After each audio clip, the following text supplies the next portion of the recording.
Wow, ang yummy-yummy naman ng recipe mo, idol. Hello guys, welcome to my vlog. Ayan, for today's video mga idol, ay magluluto nga po pala ako ng adobong chicken. So ayan po yung chicken natin mga idol. Paa ng manok, paa or hita, and syempre wings. At syempre ayan din po yung aking simpleng ingredients. Bawang sibuyas at luya. At mga idol, magigisa na nga po pala akong kaya't sinalang ko na po yung aking mahiwagang kawali or kasirola. Ayan mga idol, magigisa na nga po pala ako ng luya.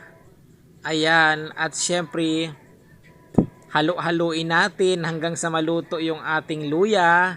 Ayan, mekos-mekos, sabi ni Nobody, Mr. Nobody, mekos-mekos. At syempre mga idol, ilalagay ko na nga po pala ang aking bawang at saka sibuyas. Pagsabay-sabayin ko na po siya. Ayan, tapos imikos-mekos ko lang siya mga idol para mahaluto agad yung ating mga ingredients. At shoutout nga pala mga idol. At teka, sisilip muna nga pala akong mga idol sa aking mahiwagang salamin dito sa loob ng CR.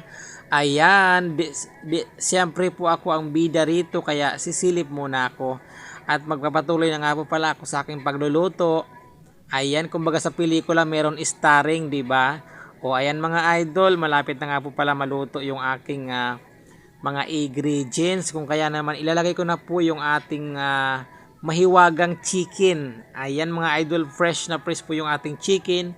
Ayan, ilagay ko na po pala mga idol at syempre mekos-mekos na natin yan para maluto yung para sabay-sabay silang maluto. Ayan mga idol, sa mga hindi pa po nakapag-subscribe sa akin, maaari bang pag-subscribe muna lang muna ano. At ayan na nga po mga idol, makalipas ang 10 hours. Ayan, sana all 10 hours. So makalipas po ang 10 days. 10 days, ayan. Ayan, makalipas po mga idol ang 1 month. Ayan na po. Malapit na po siyang maluto.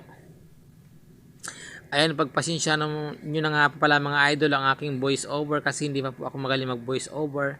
Nagpa-practice pa lang po ako mag voice over mga idol. And charan, ayan na po pala mga idol, luto na po yung ating recipe for today na